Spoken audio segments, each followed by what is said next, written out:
Queridos hermanos y amigos de las naciones. Les habla una vez más el apóstol Ronnie Chávez aquí desde el aposento alto, uno de los lugares de mi casa donde antiguamente hacíamos los programas de cánticos de amor para el Canal 7 Televisión Secular, y posteriormente comenzamos con el Canal 23, que evolucionó de una manera prodigiosa, milagrosa, a enlace lo que es hoy la plataforma de televisión y la red cristiana hispana más grande del mundo. Gracias a Dios por estar con ustedes ahora, y había sentido estar compartiendo algunas cosas que nos van llegando a través de la oración y al compartir con algunos profetas. Me parece que estamos llegando a una instancia en donde es imperativo, es necesario entender por qué estamos concentrados en nuestras casas, por qué muy pocos tienen libertad para moverse a su congregación, algunos pastores, para hacer su programa online, otros lo van a tener que hacer desde la casa. ¿Por qué estamos en casa, recluidos, sin saber a ciencia cierta cuántos días? ¿Será una semana? ¿Serán 2? ¿Serán 5 más? ¿Serán 6? No lo sé. Aún en Costa Rica tenemos la oportunidad de poder desplazarnos a ciertas horas del día sin ninguna restricción e impedimento, pero uno no sabe. No sabemos cuánto va a durar esto, porque son medidas técnicas, medidas del Ministerio de Salud y de los gobiernos que nosotros apoyamos, porque van en bendición de la gente, en bendición de la salud de las personas. Pero como he dicho en reiteradas ocasiones, ellos aportan lo que pueden, ellos hacen lo que pueden de una manera científica, médica. Ellos lo hacen con toda la responsabilidad, bajo el consejo de especialistas en inmunología, bajo especialistas en todo esto que tiene que ver con virus, con influenza, personas de diferente capacidad y que están trabajando para bien de la gente en hospitales, en clínicas. En fin, nosotros oramos y apoyamos esta gestión de los enfermeros, las enfermeras, los que están velando por la gente en las casas, los que se están esforzando, especialistas de una manera impresionante en los hospitales de Costa Rica, que es donde yo vivo, de su país donde usted vive y de todos los países del mundo. Que Dios les dé a ellos la protección, la sabiduría contra este COVID-19, y que el Señor minimice esa virulencia y esa potencia para enfermar. Que hemos dicho, eso es lo que hay en el ambiente natural. Eso es lo que se mueve en la atmósfera, que palpamos, tocamos, vemos. Pero hay otra atmósfera y hay otra dimensión que nosotros no vemos. Es la dimensión espiritual, el mundo espiritual, del cual no podemos evadir con solo decir no creo, no me parece que existe, no. La Biblia, que es nuestra regla infalible de fe, de conducta y de doctrina, que es la revelación de Dios al hombre, es la palabra logos de Dios, es lo que Dios quiso revelarnos a través de santos hombres de Dios que a lo largo de los siglos, en diferentes lugares, con diferentes, yo diría, ocupaciones u oficios, Dios los usó de una manera impresionante para dejarnos todos los libros del Antiguo Testamento y luego los del Nuevo Testamento, separados unos de otros a veces por cientos de años, para darnos una unidad temática impresionante, que quien intente desmentirla, quien intente vituperarla, no lo logrará jamás. Es el libro más vendido de la historia, más traducido de la historia. ¿Por qué? Porque Dios mismo es quien lo promueve, es su palabra bendita y santa, y nosotros nos debemos a ella. Y en esta palabra se nos dice que hay un mundo espiritual. Pablo el apóstol de los gentiles, y quien nos dio la mayoría de las cartas apostólicas del Nuevo Testamento, nos dice en Efesios 6:12 que nosotros, los hijos de Dios, usted y yo, usted pastor o usted líder o usted hermano asistente a una iglesia, desde que usted le entregó la vida a Jesús, usted entró en una batalla espiritual. Tenga conciencia de esta o no, lo sepa o no, sea muy bien preparado o esté en vía de preparación, es una batalla espiritual que libramos ya no en el ámbito natural contra seres humanos de carne y hueso, contra situaciones que podemos tocar, palpar, oler, sentir, sino contra huestes de maldad, espirituales espíritus jerárquicos de alto nivel demoníaco que se mueven en las regiones celestes, en el segundo cielo. El primer cielo es el que vemos, las nubes, palpamos, olemos, oímos el sonido del viento. Es el primer cielo donde está nuestra atmósfera. Pero el segundo cielo, la Biblia nos enseña que es donde moran los espíritus, que es donde se mueve Satanás y sus huestes malignas, donde operan los tronos y los dominios, que son espíritus de alto nivel que trabajan en las esferas de la religión para mentirle a la gente, para darle a la gente preceptos e ideas, ideologías que no tienen que ver con Dios, tienen que ver con dioses, tienen que ver con adorar ídolos, tiene que ver con buscar las fuentes ocultas. La macumba, el umbanda, la magia negra, la magia blanca, buscar las ciencias ocultas para perder a la gente. Y en esa esfera espiritual es donde nosotros tenemos que atacar y contraatacar constantemente, pero para eso tenemos que echar mano de lo que dice la Escritura. Tenemos que echar mano de las armas que Dios nos da espirituales, no contra personas, sino contra fuerzas espirituales de maldad, que tienen nombres, o al menos los podemos identificar por el pecado que generan, por la opresión que traen, por la acción donde se mueven o el territorio donde están operando. Nosotros tenemos esa autoridad. El apóstol Pablo nos dice que tenemos armas de una milicia espiritual que son poderosas en Dios para derribar fortalezas. ¿Fortalezas dónde? ¿Paredes o muros o qué sé yo, tapias? No. Son murallas que se forman en la mente, murallas que se tejen a lo largo de ideologías, ideas, conceptos que se van repitiendo día tras día, que se le van enseñando a las nuevas generaciones para que al final lleguen a no creer en Dios, lleguen a dudar de Dios, lleguen a concebir la familia totalmente de manera distorsionada, creyendo que los equivocados somos nosotros los que seguimos la Biblia y que ellos están bien, que nosotros somos cavernícolas, somos gente atrasada y que ellos son los modernos, los progresistas. No, señor, la Biblia es la Biblia siempre, la palabra de Dios no cambia. Cielo y tierra pasarán, pero la palabra de Dios no pasará. El que cree en la palabra tendrá bendición. El que sigue la palabra será prosperado. Lámpara es a mis pies tu palabra, dijo David, y lumbrera a mi camino. El que se deleita en la ley del Señor, Jehová, Él le concederá las peticiones de tu corazón.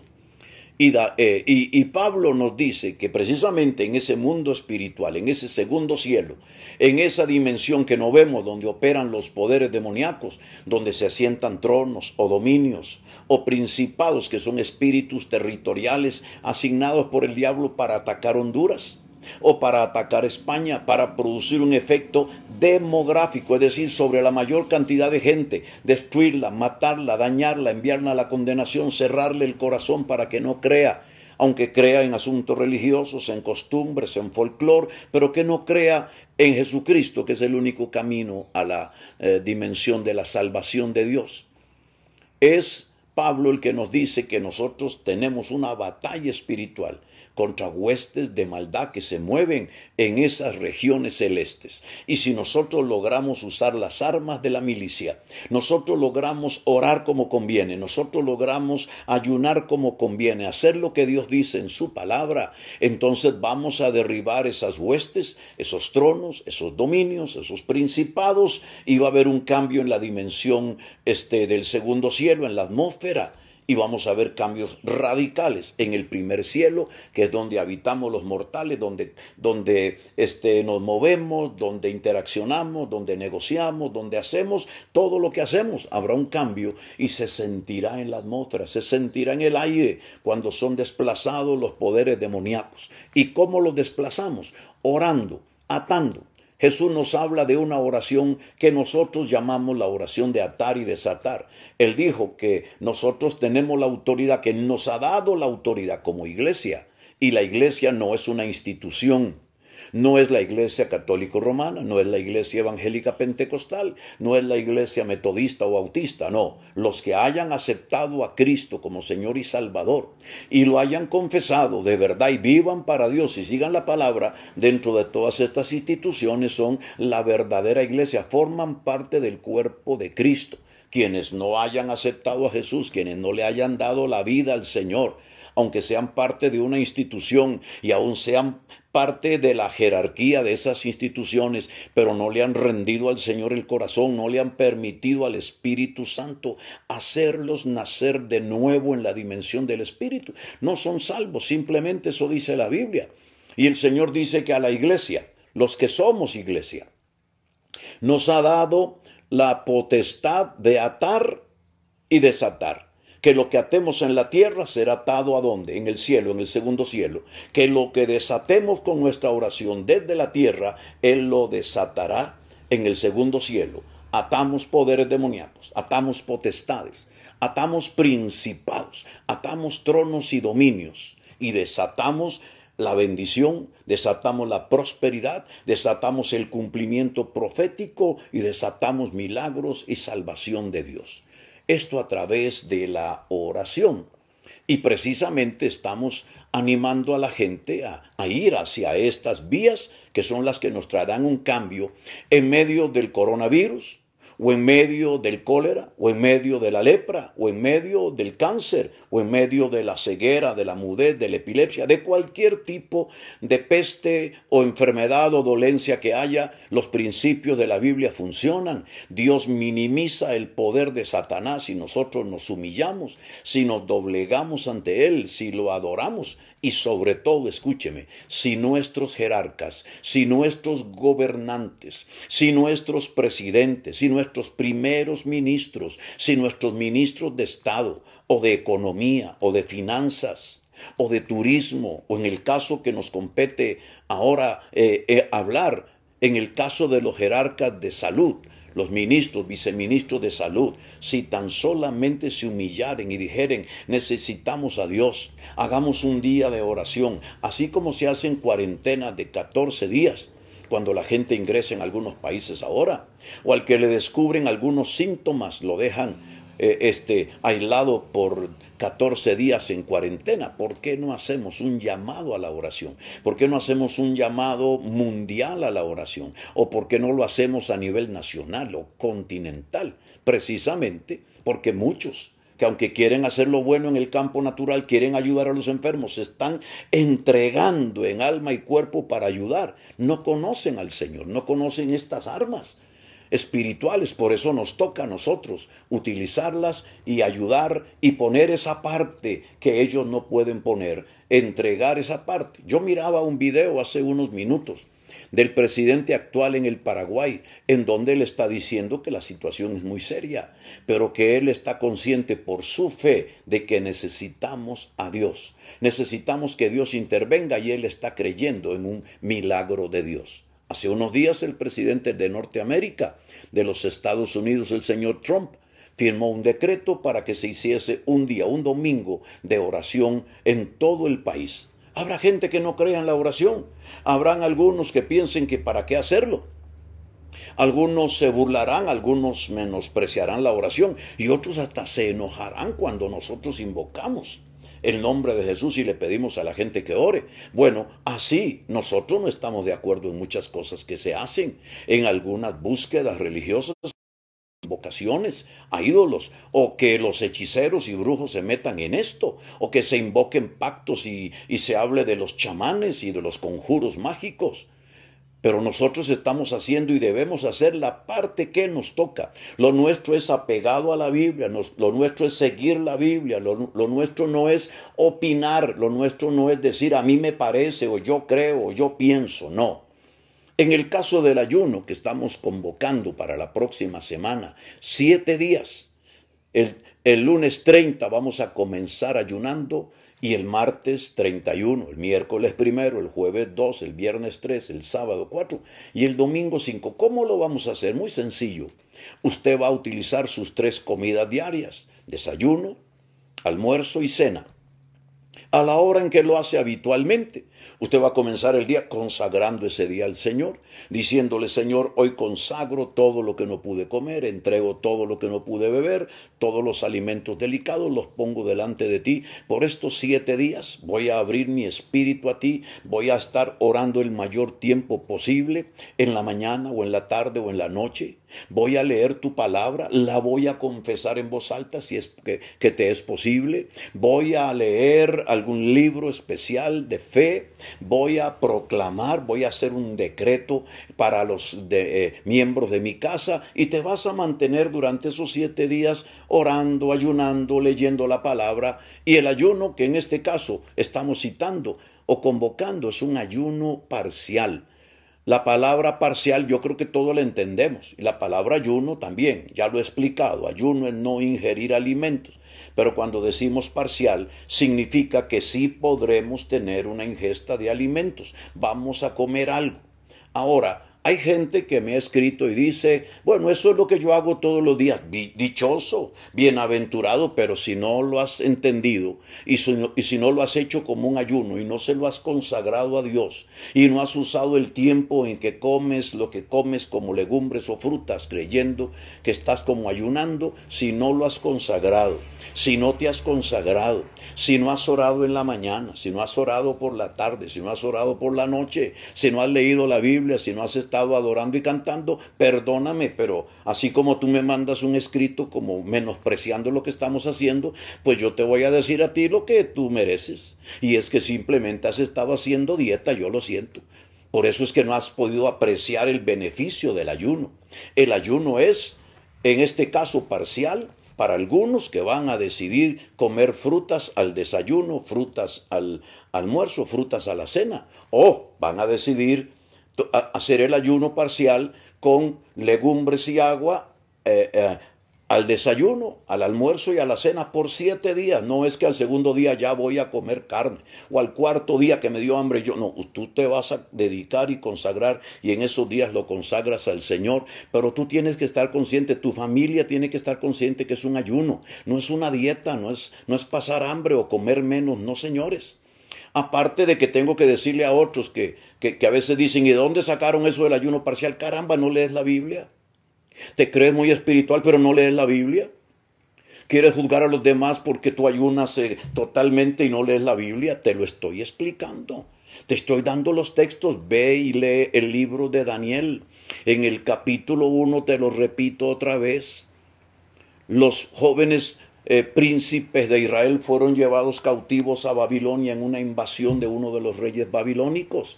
Y él pidió que trajeran estos jóvenes que eran sabios, entendidos, y le pidió a uno de sus eunucos que los alimentara con la comida del rey, con las carnes del rey, que a la vez eran comidas sacrificadas a los ídolos.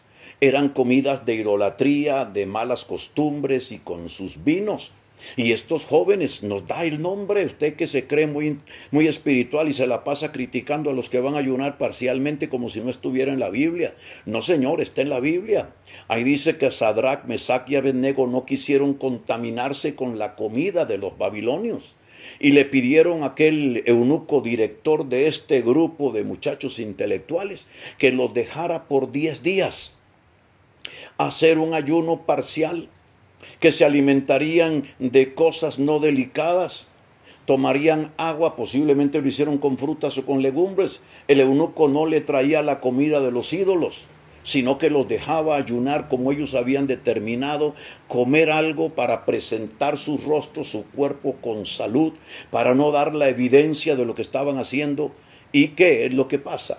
Que durante esos 10 días el eunuco los encontró más robustos, más sanos, más ágiles de mente, más capaces en las cosas para las cuales eran llamados, y por lo tanto, siendo ese llamado de 2 o 3 años del rey que los prepararan y los enseñaran en las cosas de la educación, de la economía y sobre todo del idioma de los caldeos, al cabo de esos años el eunuco no les daba la comida sacrificada, sino que se mantuvieron por un periodo larguísimo de ayuno parcial. Tenían que comer algo, pero era el ayuno parcial lo que los ayudaba a caminar en las cosas que diariamente hacían para mantenerlos físicamente bien, pero no les permitía entrar toxinas a su cuerpo, no les permitía llenarse de esa comida que daña, que afecta la sangre, que afecta el estómago, que afecta todo nuestro cuerpo. Y ellos se mantuvieron más robustos y el rey mismo los notó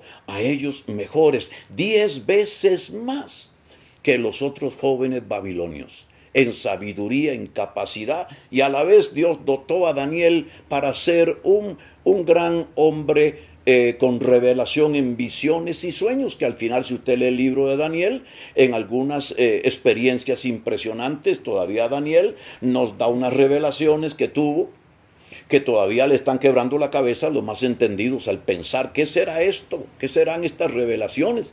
Y el mismo rey Nabucodonosor y otros los llamaron para que Daniel les interpretara los sueños, porque los magos y caldeos, los magos adivinos caldeos no podían interpretar, no tenían la sabiduría. Entonces, no salgamos con que ¿para qué un ayuno parcial? Está en la Biblia, mi amigo. Está en la Biblia, familia. No nos dejemos avergonzar por gente que porque hace un ayunito y a veces no come ya se cree la cosa más extraordinaria. No. Esto es, dije ayer, para gente humilde, para gente que entiende que estamos empezando un proceso. No sabemos cuánto tiempo va a tardar esto. Y el Espíritu Santo nos está llamando a convocar internacionalmente. Usted no tiene una idea, aquí en mi teléfono y en nuestras oficinas, los correos y en el WhatsApp de nuestra oficina, cómo está lleno de personas que son muchos ministros que están uniendo a sus iglesias al ayuno parcial de los 7 días, que están en Argentina, ya en Honduras, en Nicaragua, en Bolivia. Tengo muchos que me han escrito desde Colombia, desde los Estados Unidos, desde España, imagínense, desde Italia, que están viviendo la situación tan difícil, están queriendo someterse para que Dios haga algo, para que Dios suelte su protección, para que Dios suelte la salvación sobre su tierra y que los que están enfermos Dios los sane milagrosamente, pero también les dé salud a otros, para que toque sus gobernantes y se humillen. Todo eso está en la Escritura. Cuando te vas al libro mismo de Daniel, en el capítulo 9, cuando Daniel está estudiando la historia y se da cuenta que el profeta Jeremías había dicho que a los 70 años de la cautividad, Dios haría algo extraordinario sobre Israel. Entonces Daniel, al saber que estaba cumpliéndose los 70 años, ya habían pasado más de un gobernante y él perseveró siendo un importante asesor gubernamental. Él está orando delante de Dios y dice, voy a humillarme, voy a someterme al Dios viviente. Y dice que por 3 semanas, 21 días, Daniel dice, no probé alimento delicado, no entró en mi boca vino ni sidra, no comió las cosas de la mesa diaria, las cosas de un palacio, sino que se humilló. Y dice que desde que él empezó a orar y a humillarse en ayuno parcial, óigame bien, parcial, el Señor se le reveló con una respuesta y le trajo grandes revelaciones que hoy son conocidas como las 70 semanas de Daniel, y además le reveló qué es lo que pasa en el mundo espiritual sobre el mundo natural. Y le dijo, lo que está pasando ahora es que hay un príncipe de las tinieblas asignado por Satanás a un territorio muy vasto que se llama el príncipe de Persia.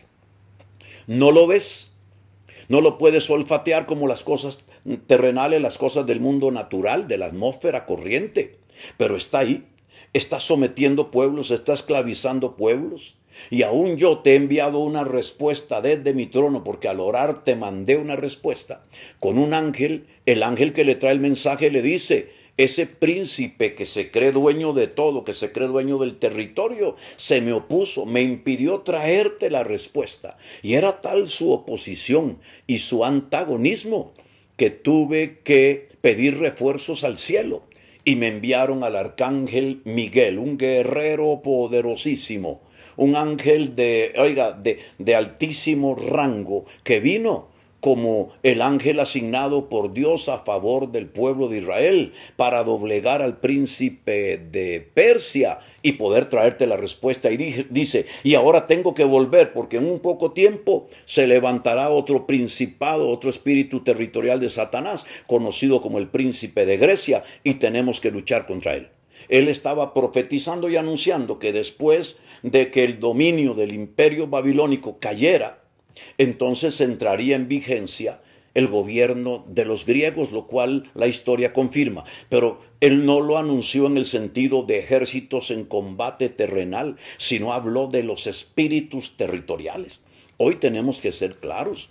Hay espíritus asignados por Satanás sobre España, sobre Italia, sobre Europa.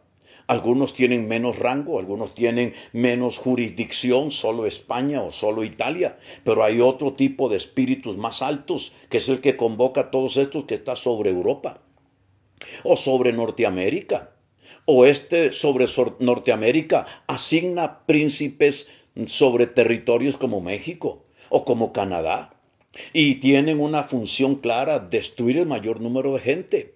¿A través de qué? De todos los movimientos geográficos, cataclismos, terremotos, tsunamis, óigame, tormentas, inundaciones, de los ríos, hambrunas.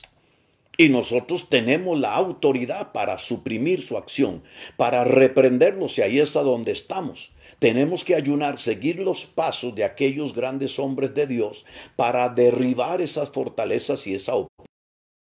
Entonces hoy nos salen algunos hermanitos que se creen teólogos, que se creen entendidos y empiezan a criticar. Por eso empecé esta charla diciéndote, nos debemos a la palabra de Dios. No me salgas con tu opinión, no me salgas con lo que te parece, no me salgas con lo que tú piensas, no. A mí háblame con la Biblia. La Biblia dice, la Biblia dice, la Biblia dice. Si tú me muestras un pasaje donde la Biblia diga que no hay ayuno parcial, entonces pues te creo. Pero mientras en el libro de los libros, en la Santa Biblia, esté el libro de Daniel aprobado como uno de los libros de Dios, donde se habla de la posibilidad de ayunar parcialmente, sean varios días los que Dios te determine, vamos a seguir llamando a la gente. Ahora, yo te di una clase, inclusive animo a todos ustedes los que nos están viendo, que terminando esta enseñanza se vayan directamente a esta misma página de Facebook, donde les dejé hoy desde la mañana un estudio bastante largo con textos bíblicos sobre la importancia del ayuno en la Biblia. Lo puedes ver, te puedes sentar con tu familia y es tan larguito que te puede servir para 1, 2 y hasta 3 días, poniendo a tu familia con los textos, con los pasajes para estudiar. Porque no solo te dije que hay un ayuno parcial, te hablé de que hay ayuno total de 3 días. Lo hizo el apóstol Pablo. Significa que eso es posible hacer y que Dios puede llamarnos a eso. Esos 3 días de Pablo sin agua son los que se puede hacer sin arriesgar físicamente el cuerpo. Pero también tenemos ayunos totales, desarrollados por Jesús en el capítulo 3 y 4 de Mateo, cuando él, después de ir al Jordán, va al monte y ahí se mantiene ayunando 40 días y 40 noches, y el diablo se le presenta para tratar de sacarlo del enfoque, y entonces comienza a provocarlo y a tentarlo, y Jesús le responde, escrito está, escrito está. Lo doblega y luego se mueve hacia su ministerio, oiga, declarando quién es él, haciendo milagros y maravillas. Pero ese fue un ayuno de 40 días total. Tenemos a Elías, que en el desierto, ante la persecución de Jezabel, ayunó 40 días mientras buscaba la bendición de Dios. Y te dije de Moisés. Y también te hablé de ese ayuno de Esther, cuando Esther, sabiendo que podían sufrir la muerte el pueblo de Israel, amenazada por el enemigo, que era Amán, el agageo, que era un adversario de Israel, y había sacado un decreto del rey para que en un día, en Susa, todos los judíos fueran muertos y desposeídos de sus propiedades. Entonces ella, provocada por su tío Mardoqueo, que le dijo que tenía que hacer algo como esposa del rey Asuero, le dijo al pueblo a través de Mardoqueo, ayunen por mí 3 días. Yo lo haré en el palacio y después de eso entraré a hablar con el rey. Y si esto provoca que él me mate, porque si ella entraba sin el permiso del rey podía ser muerta según la ley. Si perezco, que perezca, dijo ella. Este es un ayuno nacional, un ayuno de toda una raza, de toda una nación, para que su reina o la reina de este imperio pudiese mediar ante el rey que dominaba a Israel y lo esclavizaba. Y de hecho ella obtuvo el cetro del rey y de ahí se desencadenó una extraordinaria respuesta que liberó a Israel de la muerte. Un ayuno nacional se puede convocar a nivel nacional. Pero también tenemos el ayuno de la iglesia. Te enseñé cómo congregacionalmente el plan de Dios es que ayunemos, que nos mantengamos ayunando. Estaban ayunando Pablo, Bernabé y maestros y profetas en Antioquía. Estaban clamando, estaban adorando, estaban ministrando al Señor. Ministrar es adorar, ministrar es alabar, ministrar es darle a Dios con palabras lo que Él merece, que es la exaltación. Y de pronto el Espíritu habló a través de los profetas, pero claramente dice el texto. Hechos 13, estaban en Antioquía profetas y maestros ayunando y ministrando al Señor. Y Dios llamó a 2 hombres que estaban ahí para hacerlos de los primeros apóstoles enviados, además de los 12 que ya habían sido establecidos por Jesús, diciéndonos también con esto, que esa historia de que solo 12 apóstoles habían, eso no es cierto. La Biblia te presenta de varios apóstoles que estaban ahí. Bueno, estos 2, Pablo y aquel que fue escogido con él, Bernabé, los envió a la tarea apostólica. Y nos encontramos también reiterando lo que dije, que en la casa de Cornelio estaban buscando la revelación de Dios. Habían oído de lo que había pasado con Jesús, que había muerto y había resucitado. Ahora querían ese poder, querían ese derramamiento del Espíritu Santo y estaban ayunando, una familia completa y quizás sus parientes y hasta sus siervos estaban ayunando. Y Dios vio aquello y Dios también tomó en cuenta que Cornelio era un sembrador de la semilla financiera. Era un hombre que hacía ofrendas, un hombre que apoyaba la obra de Dios y envió a Pedro para que se derramara el Espíritu Santo. Todo en función de ayuno. Ayuno nacional, ayuno congregacional, ayuno de familia, ayuno con agua, ayuno sin agua, ayuno de 3 días total sin agua, ayuno de 3 días con agua, ayuno parcial, 10 días, 21 días, 7 días, 30 días, 50, los que quieras, con frutas y legumbres. Esto es a elección tuya, pero nos va preparando para ir entrando en más oración, nos va concientizando de que somos las personas que Dios llama. Esto es un asunto muy serio lo que está viviendo el mundo, para que nos pongamos a contender con nimiedades, con pequeñeces de hermanitos que les parece, que no les parece. Óigame, vamos, ya basta. Madure, madure, madure. Y a todos nosotros maduremos en esto, porque es algo realmente serio y en nosotros está la respuesta, en nosotros están las posibilidades de hacerlo. Entonces este próximo lunes hasta el domingo 5, pero déjeme decirle que esto es solo una etapa.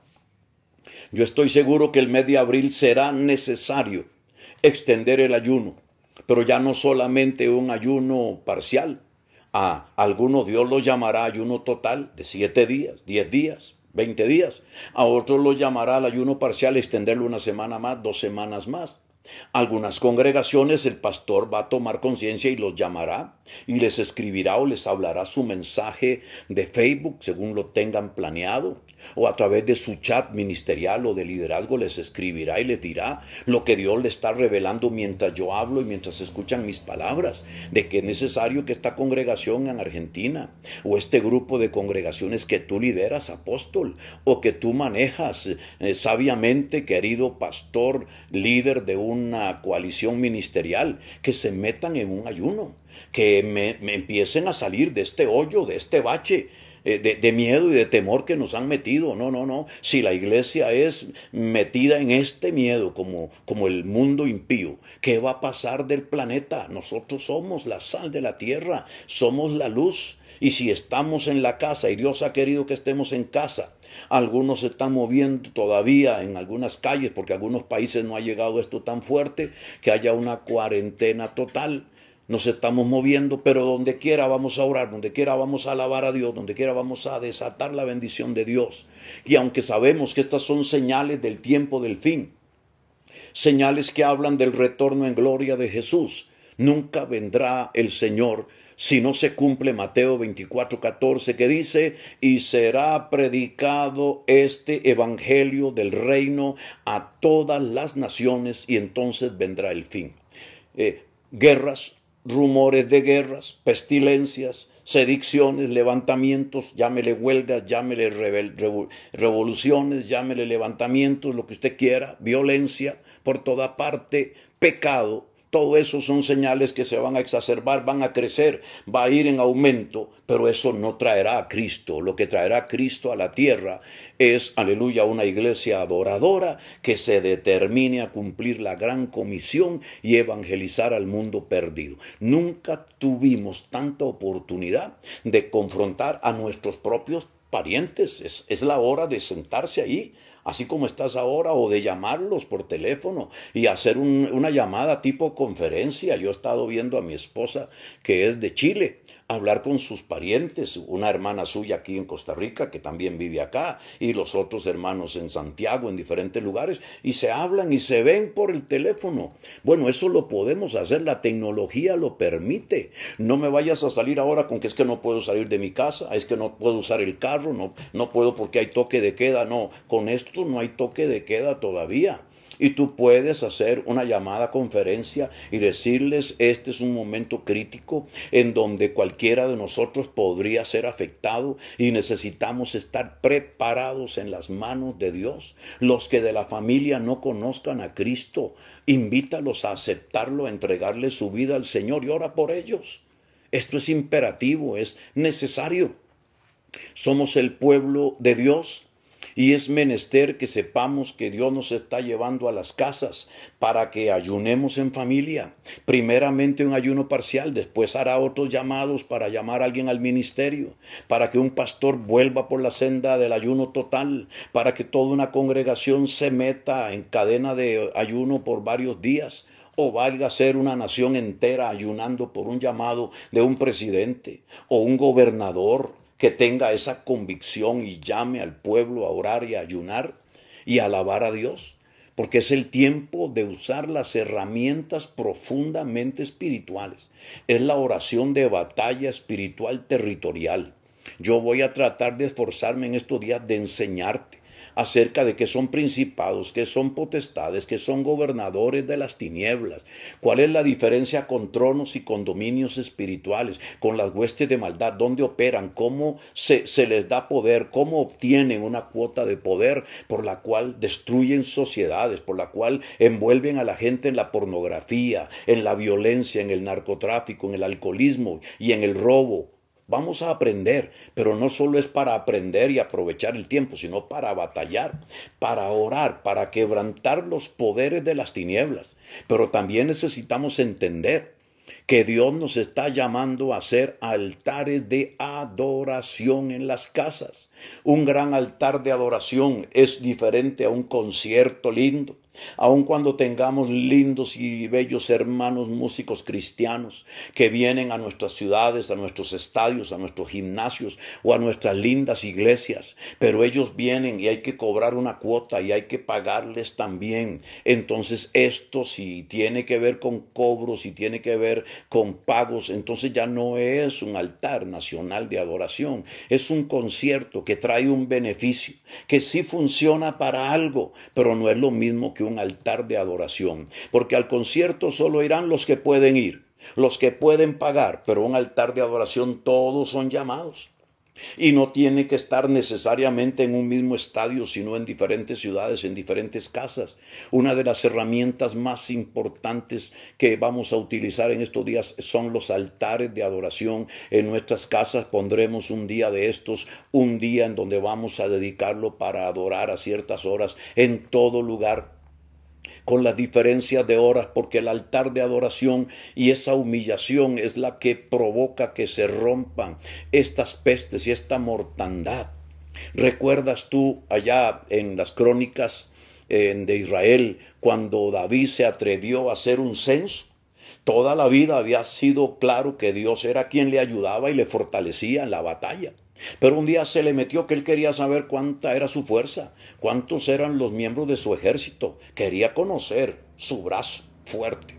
Y esto le trajo a Dios indignación, porque David había vencido a grandes gigantes, a grandes ejércitos, con un grupo reducido, como pasó con Gedeón que comentábamos ayer. Gedeón peleó contra un ejército impresionantemente grande con solo 300. ¿Por qué? Porque Dios le devolvió 10,000 que no sabían cómo probar el agua, eran indoctos, eran gente nueva en la batalla. Y le devolvió 22,000 que tenían temor. Uno pensaría, con 300 va a lograr tal batalla. Con Dios sí es posible. Con Dios sí se puede lograr la batalla con pocos y con muchos.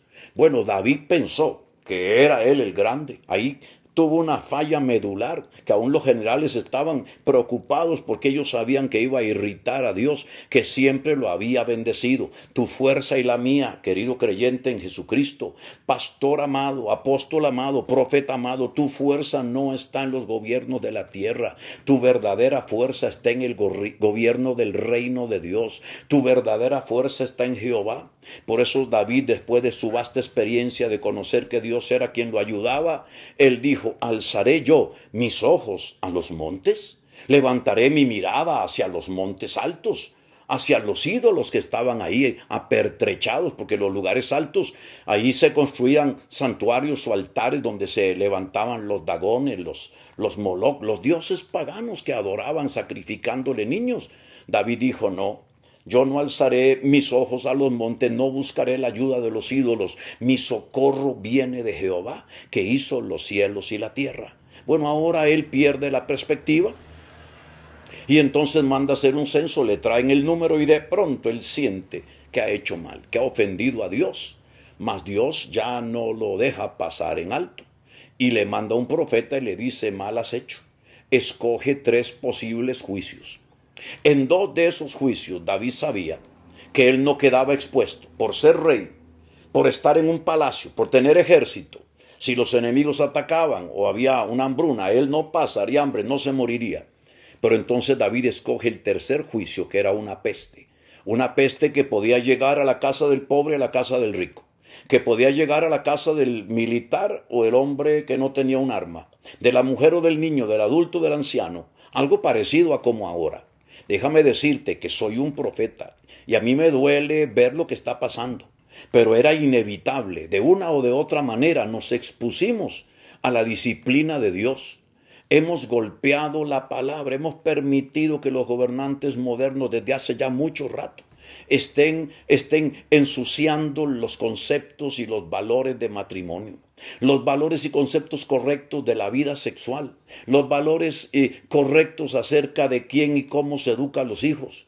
Hemos permitido que vilipendien la Biblia, que la saquen de las aulas, que ya no se quiera orar, que hayan intenciones de cerrar templos, de perseguir iglesias, de perseguir ministros. Hemos permitido livianamente que cosas mundanas entren a la iglesia, que ideas torcidas y teologías y doctrinas torcidas entren y que se deje a gente hablar y decir que se puede vivir como se quiera, que uno puede pecar, que total la sangre de Cristo te limpia. No, Señor, Dios no murió en Cristo Jesús para llevar tus pecados, para que tú vivas como te da la gana, no. Él mismo tiene doctrinas en la palabra con diferentes textos que dice que la santidad es la norma de vida del pueblo de Dios, que el fruto es lo que evidencia que realmente tú naciste de nuevo y que el Espíritu te guía. Y así te podría señalar lo que hemos hecho con los pobres, lo que hemos hecho con los ancianos, lo que hemos hecho y hemos torcido como sociedad.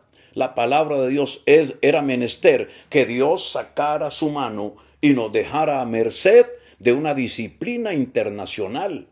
Y todavía hay gente que no dobla rodillas, todavía hay gobernantes que no piensan en Dios, que no se humillan, que no se dan cuenta que muchas de las cosas que están pasando las provocaron con sus leyes, con sus decretos de muerte, con sus pactos con las tinieblas, de sus hechicerías y de su búsqueda de lo oculto.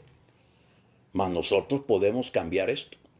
Y David, que era un profeta, era un rey, y él tuvo un error como gobernante, él falló como gobernante, desechó a Dios, desechó el poder de Dios y Dios le trajo disciplina, no se lo permitió y comenzó la mortandad por diferentes lugares. Y David sabía que aunque le podía llegar a él, posiblemente había que hacer algo porque estaban muriendo miles. Es como lo que está pasando ahora, están muriendo miles. Y hay mucha gente que no se da cuenta. No se da cuenta de que es su pecado, que es su depravación, que es su perversión. Hasta se gozan en la forma en que viven de una manera atroz. Y David sabía que lo que estaba pasando, él tenía culpa. Entonces él, dirigido por el profeta, se fue a buscar un lugar donde hacer un altar de adoración y hacer un pacto con Dios y hacerle ofrenda de adoración. Y es entonces cuando encuentra la era de Arauna Jebuseo y él ve ese terreno para hacer el altar a Jehová y hacer un pacto y pedir misericordia y que Dios desactivara al ángel que estaba con la espada desenvainada trayendo mortandad sobre el pueblo. Y entonces Arauna le dice, mi señor el rey se siente privilegiado, le dice, mi señor el rey, lo que tú quieras, si quieres este terreno será tuyo, si quieres los animales para el sacrificio, la leña. Y David saca un concepto que es importantísimo ahora, que es la diferencia entre un altar de adoración y un concierto cobrado. ¿Qué es la diferencia entre un altar, aunque alguien lo pague y hayan costos, en donde el pueblo venga sin dinero, que venga sin dinero y sin precio, como dice la palabra, a un concierto con sillas VIP, con graderías de cierto precio y que el que no tiene el dinero no pueda entrar? Es una diferencia entre un altar ofrecido a Dios para adorarlo y para que traiga misericordia de su trono para nosotros, a un concierto de entretenimiento cristiano. ¿Cuál es la diferencia? David lo dijo. Le dijo a Arauna estas palabras: no daré a Jehová, agradezco, pero te lo pagaré todo en el precio que vale, porque no daré a mi Dios, no daré a Jehová sacrificio alguno que no me cueste nada. Él sabía que había que pagar el precio, que tenía que levantar el altar, que tenía que adorar a Dios, que tenía que hacer mediación para que Dios viera su arrepentimiento, para que Dios viera su humillación, su postración, que así como gobernante había afectado y transgredido la ley, los límites de Dios, ahora como gobernante tenía que humillarse y pedirle a Dios misericordia. Entonces Dios ve el sacrificio de David, la ofrenda fragante que sube, el altar nacional que hace, y Dios detiene el juicio y da la orden al ángel que guarde la espada desenvainada. Estoy seguro que en estos días Dios nos llevará a levantar ayunos parciales, ayunos totales. Nos llevará a levantar a los 300 de Gedeón, algo que te voy a revelar en unos días. Que Dios va a levantar gente con un propósito y un plan y un llamado específico para orar 3 veces al día. Estoy seguro que Dios va a llamarnos a levantar altares de adoración. En este caso no podemos hacerlo en un gran estadio. No podemos usar los lugares para eventos masivos, pero podemos hacerlo en todas las casas que hay en Málaga, en todas las casas que hay en Buenos Aires, en todos los hogares que quieran adorar a Dios allá en Alajuela, o en San José de Costa Rica, o en Tegucigalpa, o San Pedro Sula, o en San Salvador, o en Jinotepe, en Nicaragua, o donde quiera. Si nos unimos juntos un mismo día, a una misma hora, y podemos adorarlo en espíritu y verdad, cosas impresionantes en la dimensión del espíritu van a suceder. Los espíritus de muerte que usan estos virus, a estos y a otros, que usan al cáncer y que usan diversos cánceres para matar y para dejar a la gente paralítica y que producen accidentes y que producen muertes por violencia, serán reprendidos, serán suprimidos, serán atados. Y sus fuerzas serán anuladas y su poder será minimizado. Estoy seguro que vamos a entrar en tiempo de atar y desatar. Estoy seguro que vamos a usar como herramienta la alabanza al Dios viviente, pero en forma ordenada, en forma dirigida, en forma conducida profética y apostólicamente, para que pueda cumplir su efecto. Abril es un mes determinante para la finalización de la activación de este virus y de todos los demonios de muerte y de enfermedad que hay sobre las naciones. Y cuando esto pase, la gente quedará lista para ser evangelizada y ganada para Cristo, y tendremos una cosecha impresionante de almas y de restauración de vidas, así como lo necesitamos. La humillación y la adoración y la oración vigorosa La vamos a necesitar para la restauración de la economía de tu país y del mío. La reactivación de la inversión nacional y extranjera, la reactivación del turismo, la reactivación del trabajo, del empleo. Todo esto ha de venir si oramos y nos humillamos. Recuerda, Segunda de Crónicas 7:14. Si mi pueblo se humillare, donde mi nombre es invocado, yo oiré desde los cielos, perdonaré su pecado, el pecado del pueblo, de los gobernantes, perdonaré su pecado y sanaré su tierra. Y su tierra no es solo donde se siembran legumbres u hortalizas, es o son familias, nuestras familias. Permíteme hacer una oración y que Dios nos bendiga. Prepárate, haz tu lista, con qué vas a hacer tu ayuno, con qué vas a pedirle a tu familia que se unan por 7 días. Y recuerda, es totalmente bíblico. No te dejes engañar por los que se ponen ahí a dar opiniones y a censurar, que fácil. No, para unos es muy difícil. Hay gente que nunca lo ha hecho. Yo tengo ahí en el teléfono personas que dicen, nunca lo he hecho, ¿cómo se hace? Bienaventurada la hora en que vamos a empezar a conducir gente al ayuno parcial, que es una preparación del cuerpo para un ayuno total de muchos y de llamados al ministerio y de una explosión de avivamiento en los próximos días y semanas en cada uno de nuestros países. Padre de la gloria, extiendo mis manos hacia la gente que me ve hoy, hacia tantas familias, porque son miles, las que nos están viendo en esta transmisión online, como también, Señor, nos están viendo en las horas siguientes. Los que están viendo esta escuela y los que estarán por verla y oírla. Señor, desato sobre ellos la habilidad y la capacidad de entrar en este desafío de ayuno parcial. Las iglesias de los pastores que me están viendo, Señor, dale a ellos la habilidad y la capacidad de contactar a su gente a través de internet, a través del Facebook, a través de los chats o de las listas de difusión que tienen, Señor, y que los puedan contactar y animar a entrar en este ayuno. Que se cierren esos estómagos. Oh Dios mío, que los nutrientes de las legumbres o de las frutas, Señor, les permitan a ellos trabajar en la casa, hacer lo que hacen, pero estar más libres mentalmente, espiritualmente, para recibir tu bendición.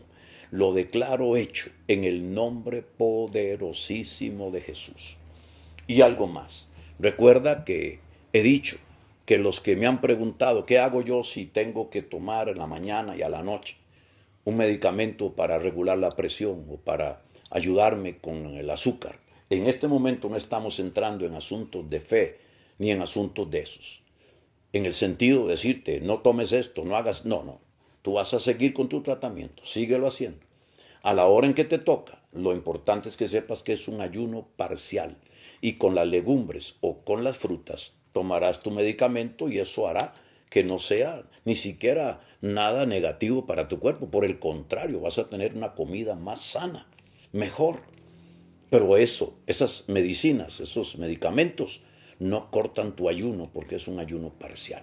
Así que hazlo, entra en esto, mete a tu iglesia pastor, apóstol, vamos adelante, que son muchos ya, miles los que se están envolviendo y esto nos va a traer la bendición del Señor.